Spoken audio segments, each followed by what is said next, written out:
ஒரு பெரிய அழகான காட்டில் பல விலங்குகள் அமைதியாகவும் சந்தோஷமாகவும் ஒன்றாக வாழ்ந்து வந்தன. ஆனால் அந்த காட்டில் ஒரு கொடூரமான சிங்கம் இருந்தது. அது எல்லா விலங்குகளையும் பயமுறுத்தி வந்தது. இனி நான் வேட்டையாட மாட்டேன். தினமும் உங்களிலிருந்து ஒரு விலங்கு எனக்கு உணவாக வர வேண்டும். இப்படி தினமும் பயந்து வாழ்ந்தால் நமக்கு வாழ்க்கையே இருக்காது. இந்த சிங்கத்துக்கு எதிராக ஏதாவது செய்ய வேண்டும்.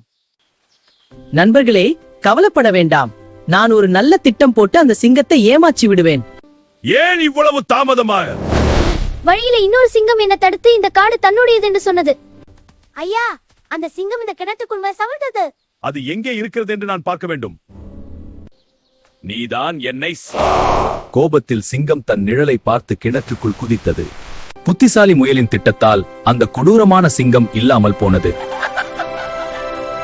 இந்த கதையின் நீதி, புத்திசாலித்தனம் பலத்தை விட பெரியது. உங்களுக்கு பிடித்த கேரக்டர் யார், சிங்கம் அல்லது முயலா? கமெண்டில் சொல்லுங்கள்.